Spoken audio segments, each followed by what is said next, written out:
Rise and shine. I'm Renee. Welcome to United Spirits Village. Today is a lovely, lovely day. I trust you are all feeling well. Today I have a fit word, expectant. What do you expect? This is important because it also can reveal a certain mindset that you're carrying. And when you hear what other folks talk about and what they expect for the future, is very revealing about maybe the company you keep, or the folks that are attracted to you, or people that you are attracted to. If you expect something, you look for it to happen. You foresee it.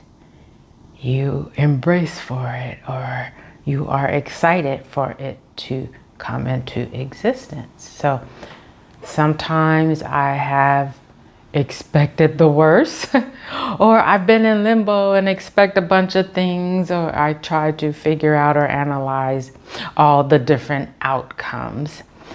Do you think that's helpful? Has it been helpful? Well, sometimes it is. Sometimes I expect good things.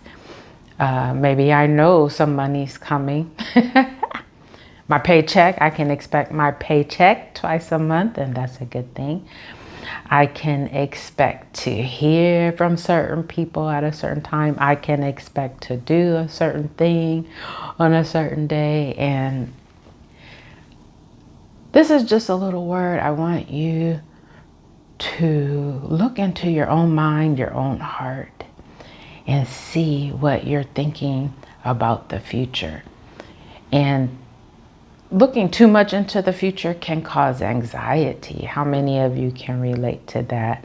I know you've heard me say, I hope some of you have heard me say that I do not watch the news, because the news will report one incident of something, and then that same incident will be repeated over and over and over, day after day, several times a day for months. And that thing happened maybe 3-6 months ago, a year ago.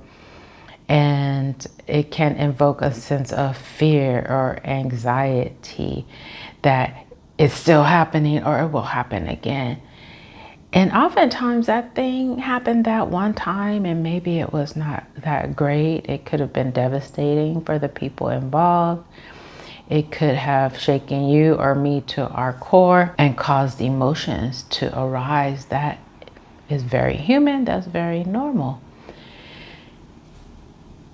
If you expect that one thing to happen over and over again, and you're living it over and over, I would vote and say that is really not conducive to the best life we can be living. I am completing this video approximately 4 hours later.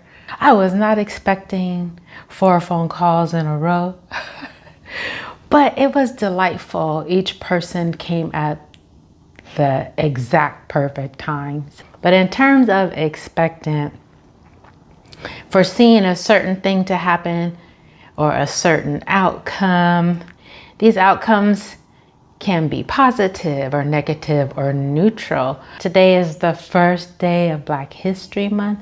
I'm thankful to have a whole month to celebrate and acknowledge and research about the contributions of African Americans, Black folks. This is important, and it's important because while some Black folks have been acknowledged for some decades, most of the achievements and inventions and creativity of Black folks have kind of been undermined.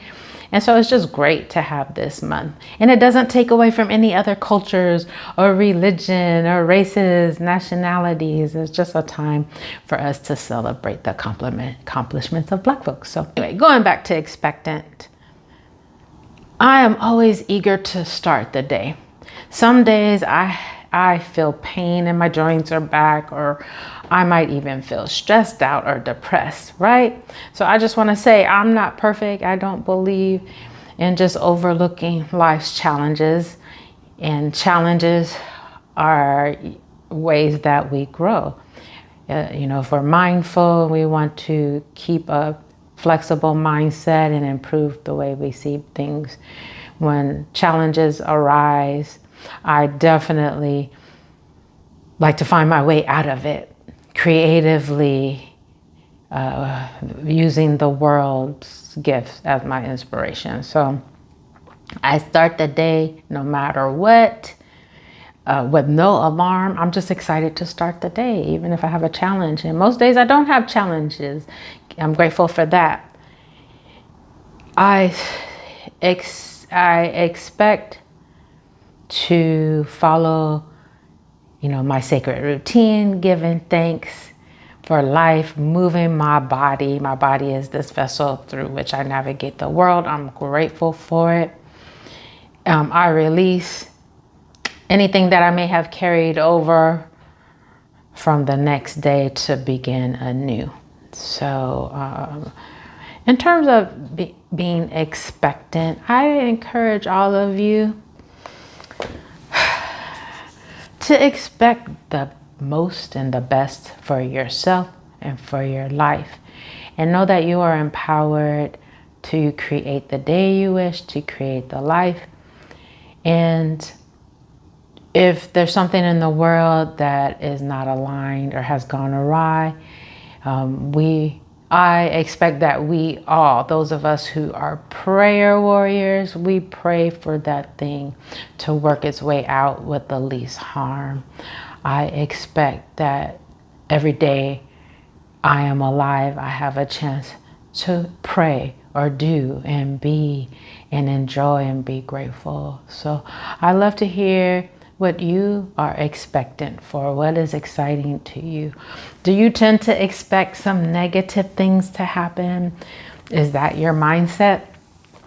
Or is your mindset like, yeah, hey, things happen in life and sometimes they're not great and most of the time they're beautiful? Or do you just wake up and expect, well, this is life and things will happen and I'm okay with it? There's a variety of ways to be expectant, a variety of ways to enjoy life. Question came up in my class last night. What is aging? And I was listening to all the responses from my classmates. And I was listening. I tend to listen mostly before I respond because I process things my way. And I found that most of the responses about aging were kind of negative. And I responded in a way, like in disappointment. I raised my hand and told my professor, it sounds like all of these experiences are negative and aging isn't necessarily negative. And I wanted to know, was she talking about biological processes of aging? Was she talking about aging in the scope of a human's lifespan? And her answer did not please me. Whatever she answered, I took it kind of personally, and then I didn't feel smart, and it kind of lowered my confidence. I felt like maybe I misunderstood the question, or I was going too deep, or I didn't have the right answer. So this morning, I'm actually talking to 4 of my peers, and I received support from them as well.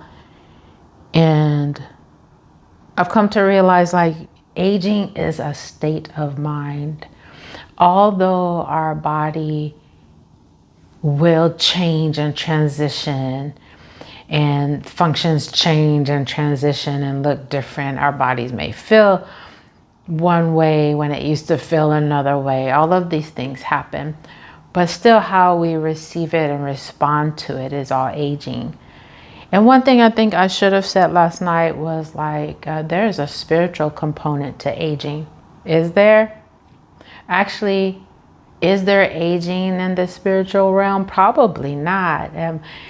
If you have been 20 years old, 30, 40, you're blessed enough to see 50 years old, 60, 70, 80, 100, you might feel like, wow, I always felt the same inside, even as my body changed.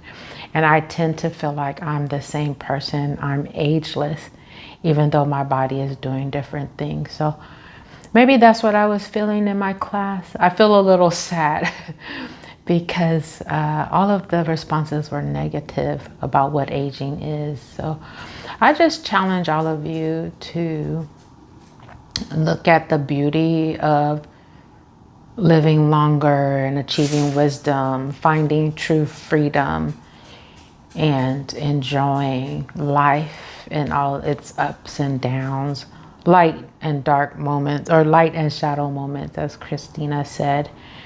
And yeah, because another thing Christina said is like, you can't have one without the other, Renee. So we can't just extinguish all the negative components to have positive. You need one in order to experience the other.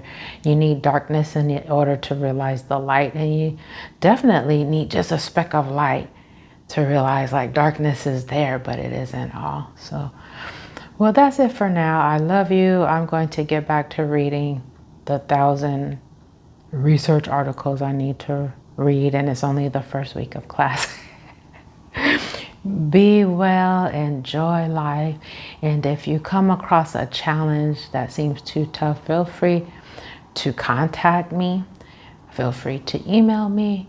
Feel free to look at more United Spirits Village, where I just show up to talk about words and things in life. And I enjoy it, and maybe the videos or the word might inspire you to look at something differently. Let me know. Please let me know in the chat. I love you so much. Please subscribe, like, share any of these videos.